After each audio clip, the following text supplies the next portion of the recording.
नमस्कार दोस्तों।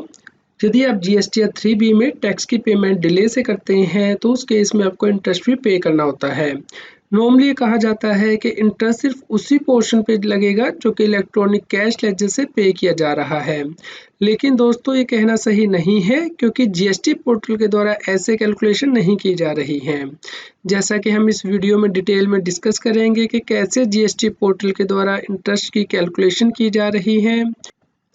दोस्तों यदि आप जीएसटी पोर्टल पे जीएसटी या 3B को ओपन करते हैं तो वहाँ पे टेबल 5.1 के अंतर्गत इंटरेस्ट एंड लेट फीस की कैलकुलेशन आती है, जो कि प्रीवियस टैक्स पीरियड में आपने दिखाई है टैक्स लायबिलिटी, उसके ऊपर ये कैलकुलेशन की जाती है। तो दोस्तों आप इस टेबल को ओपन करते हैं तो आप यहाँ पे देख सकते हैं कि जो इंटरेस्ट की कैलकुलेशन है वो की गई है। तो इंटरेस्ट की कैलकुलेशन कैसे की गई है, इसे समझने के लिए आपको यहाँ पे सिस्टम जनरेटर जीएसटी या 3B को डाउनलोड करना है। दोस्तों यहाँ पे आप सेक्शन 4 के अंतर्गत देख सकते हैं कि व्यक्ति ने जो प्रीवियस जीएसटी 3B फाइल की थी उसमें लायबिलिटी का ब्रेकअप दिया था। तो वहाँ पे tax period wise tax payer ने फिगर डाली थी, तो उसके अकॉर्डिंग यहाँ पे इंटरेस्ट की कैलकुलेशन की गई है। इंटरेस्ट की कैलकुलेशन की गई है, उसके लिए आप यहाँ पे नीचे देख सकते हैं कि अक्टूबर से जो दिसंबर का पीरियड था यानी कि प्रीवियस रिटर्न फाइलिंग का पीरियड था, उस पे जो व्यक्ति ने इनपुट एज क्रेडिट से एडजस्ट करके लायबिलिटी पे की थी उसे लेस कर दिया गया है। जो अमाउंट कैश में पे किया गया था यानी कि 96.93% अमाउंट, उसके लिए टैक्स पेयर की जो इंटरेस्ट लायबिलिटी है वो कैलकुलेट की गई है। यानी कि यहाँ पे व्यक्ति ने प्रीवियस टैक्स पीरियड में जो अमाउंट बनता था उसका 96.93% क्योंकि कैश में पे किया गया था, इसलिए इस अमाउंट के ऊपर जो इंटरेस्ट की कैलकुलेशन है वो की गई है यानी कि 18% पर एनम। और जो ड्यू डेट थी वो लास्ट रिटर्न की यानी कि अक्टूबर से दिसंबर 21 की 24 जनवरी थी 2022। व्यक्ति ने 31 जनवरी 2022 को फाइल की थी, इसलिए 7 डेज का डिले था। तो इस प्रकार ये इंटरेस्ट की कैलकुलेशन की गई है। दोस्तों व्यक्ति ने जो लास्ट जीएसटी 3B फाइल की थी उसमें उसने लास्ट मंथ्स का जो जीएसटी था वो तो दिखाया ही था, उसके अलावा उससे प्रीवियस मंथ्स का जो जीएसटी था वो भी उसने नहीं पे किया था, इसलिए उसने लास्ट जो जीएसटी 3B फाइल की थी उसमें ही उसका ब्रेकअप दिखा के वो लायबिलिटी पे की थी। दोस्तों आगे बढ़ने से पहले एक इम्पोर्टेंट न्यूज़ है। दोस्तों की खबर है कि सीए इंटर और CA final student free test series को ज्वाइन कर सकते हैं अनअकैडमी प्लेटफॉर्म पे। सीए इंटरमीडिएट ग्रुप 1 की टेस्ट सीरीज़ है, 40 मिनट्स की 20 मल्टीपल चॉइस क्वेश्चंस हैं। और सीए इंटर ग्रुप 2 की जहाँ पे कि mega revision free test series है, ये भी 40 मिनट्स की है और 20 मल्टीपल चॉइस क्वेश्चंस आपको मिलते हैं। इस प्रकार ये सीरीज़ यूज़फुल है मई 2022 में जो स्टूडेंट्स अटेम्प्ट कर रहे हैं सीए के लिए। इसी प्रकार सीए फाइनल स्टूडेंट्स के लिए ग्रुप 1 और ग्रुप 2 के लिए mega revision free test series उपलब्ध है, ये भी 40 मिनट्स की है जिसमें कि 20 मल्टीपल चॉइस क्वेश्चंस हैं। और मई 2022 के अटेम्प्ट के लिए ये आपके लिए यूज़फुल रहेगी। इसके अलावा आप 1000 वर्थ रुपीज़ के अमेज़ॉन वॉचर भी हर टेस्ट के साथ जीतने का चांस प्राप्त कर सकते हैं। दोस्तों सीए इंटर और सीए फाइनल की इन फ्री टेस्ट सीरीज़ को अटेम्प्ट करने के लिए लिंक इस वीडियो की डिस्क्रिप्शन में भी दिया गया है और आप रेफरल कोड सतबीर 10 यूज़ कर सकते हैं यदि आप सब्सक्रिप्शन लेते हैं अनअकैडमी पे, ताकि आपको 10% का डिस्काउंट प्राप्त हो सके। इसके अलावा सीएस के लिए डेली स्कॉलरशिप टेस्ट हैं जो कि फ्री टेस्ट अवेलेबल है अनअकैडमी ऐप पे। आप अनअकैडमी ऐप डाउनलोड करेंगे, सबसे नीचे ट्राई अनअकैडमी फॉर फ्री का लिंक दिया गया है, इस पे आप क्लिक करेंगे और उसके बाद स्टार्ट द टेस्ट पे क्लिक करेंगे और थर्ड स्टेप भी है स्टार्ट द टेस्ट। यहाँ पे आपके पास ऑप्शन आएगी तो इसे क्लिक करके आप ये फ्री टेस्ट जो है वो अटेम्प्ट कर सकते हैं। दोस्तों यदि आप जीएसटी एक्ट की प्रोविज़न देखते हैं जो कि बताती है कि इंटरेस्ट की कैलकुलेशन किस प्रकार होगी, उसके अंतर्गत ये प्रोविज़न दी गई है that the interest on tax payable in respect of supplies made during a tax period and declared in the return for the said period furnished after the due date in accordance with the provision of section 39 except where such return is furnished after commencement of any proceeding under section 73 or section 74 in respect of the said period shall be payable on that portion of the tax which is paid by debiting the electronic cash ledger।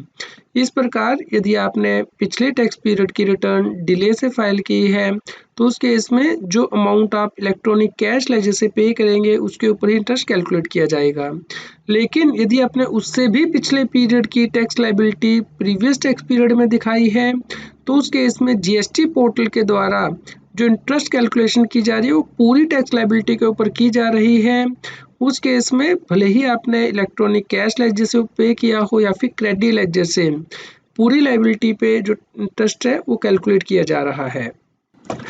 दोस्तों आप यहाँ पे GST 3B में जो interest की computation के लिए guidance दी गई है उसे भी रेफर कर सकते हैं। यानी कि आपने जो पिछले टैक्स पीरियड में ब्रेकअप दिखाया है टैक्स लायबिलिटी का उसके ऊपर इंटरेस्ट कैलकुलेट किया जाएगा। Liability pertaining to the same return period interest has been computed on the amount paid by debiting the electronic cash ledger. इस प्रकार जो सेम करंट पीरियड से रिलेटेड टैक्स लायबिलिटी होगी उसके ऊपर जो इंटरेस्ट है वो तो जो कैश लेजर से पेमेंट की गई है उसके ऊपर ही कैलकुलेट किया जाएगा। लेकिन liability pertaining to the previous return periods interest has been computed on the total liability. यानी कि यदि आप उससे पिछले पीरियड की जो अमाउंट है टैक्स की वो दिखाएंगे पिछले टैक्स रिटर्न पीरियड में तो उस केस में जो टोटल लायबिलिटी होगी उसके ऊपर इंटरेस्ट कैलकुलेट किया जाएगा। For quarterly taxpayer, the interest is calculated after reducing the liability to the extent of cash paid in the first 2 months of the quarter। तो दोस्तों आप यहाँ पे स्क्रीन पे देख सकते हैं कि जो जीएसटी लायबिलिटी है दिसंबर 2021 की वो पे की गई थी व्यक्ति के द्वारा। यहाँ पे जो अमाउंट कैश में पे किया गया था उसका परसेंटेज जो है जीएसटी पोर्टल ने निकाल लिया है कि कितने परसेंट जो है लायबिलिटी कैसे पे की गई है। इस प्रकार अक्टूबर, नवंबर और दिसंबर की जो यहाँ पे लायबिलिटी बन रही थी इसका 96.93% जो अमाउंट है वो कैश से पे किया गया था, इसलिए जो इंटरेस्ट है वो भी इसके 96.93% पे कैलकुलेट किया जाएगा। ड्यू डेट 24 जनवरी थी, व्यक्ति के द्वारा 31 जनवरी को रिटर्न फाइल की गई है। इस प्रकार 7 डेज का डिले था तो 18% इंटरेस्ट जो है इस पर कैलकुलेट किया गया है। तो जो अमाउंट है उसको 96.93% से मल्टीप्लाई करके 18% से मल्टीप्लाई करेंगे और 365 से डिवाइड करेंगे और 7 डेज से मल्टीप्लाई करके जो लायबिलिटी है इंटरेस्ट की आ जाएगी इस क्वार्टर की। लेकिन जो से पिछले महीने के टैक्स लायबिलिटी है जो कि व्यक्ति ने अक्टूबर से दिसंबर की जो जीएसटी 3B फाइल की तो उसमें डिक्लेयर की थी, उस केस में जो कैश में पे किया गया है अमाउंट 96.93% पे किया गया था, लेकिन इस परसेंटेज को कंसिडर नहीं किया गया है। यानी कि जो इंटरेस्ट कैलकुलेट किया जाएगा वो पूरी टैक्स लायबिलिटी के ऊपर कंसिडर किया जाएगा। हालांकि व्यक्ति ने ये जो अमाउंट है लायबिलिटी का वो आईटीसी से भी पे किया था 3.07%, लेकिन उसे नहीं कंसीडर किया गया है और पूरी लायबिलिटी के ऊपर जो इंटरेस्ट की कैलकुलेशन की गई है। जैसा कि आप अपनी स्क्रीन पे देख पा रहे हैं कि कितना नंबर ऑफ डेज का डिले था, इंटरेस्ट का परसेंटेज और उसके अकॉर्डिंग जो है यहाँ पे मल्टीप्लाई करके जो इंटरेस्ट की लायबिलिटी है वो निकाली गई है। इस प्रकार दोस्तों भले ही आप प्रीवियस टैक्स पीरियड की टैक्स लायबिलिटी भी जीएसटी 3B में दिखा रहे हैं और आईटीसी भी प्रीवियस टैक्स पीरियड का क्लेम कर रहे हैं, लेकिन जब इंटरेस्ट की कैलकुलेशन की जाएगी तो उस केस में जो टोटल लायबिलिटी है प्रीवियस रिटर्न पीरियड्स की उसके ऊपर इंटरेस्ट की कैलकुलेशन की जाएगी बिना आईटीसी को कंसिडर किए हुए। तो क्या जीएसटी पोर्टल के द्वारा जो कैलकुलेशन शो की जा रही है वो जीएसटी एक्ट के अकॉर्डिंग है या नहीं? दोस्तों इसके ऊपर हमें कमेंट करके ज़रूर बताइए इस वीडियो में। उम्मीद करते हैं आपके लिए यह न्यूज़ यूज़फुल रही होगी। कृपया लाइक कीजिए, शेयर कीजिए ताकि सभी लोगों तक ये जानकारी पहुंच पाए और वो जीएसटी की कंप्लायंस कर पाए। रेगुलर जीएसटी और टैक्स अपडेट के लिए इस चैनल को सब्सक्राइब करें। आप हमें Telegram app CA Satbir Singh टैक्सिल पे ज्वाइन कर सकते हैं ताकि आप जीएसटी और इनकम टैक्स के रेगुलर अपडेट अपने मोबाइल पर ही प्राप्त कर सकें।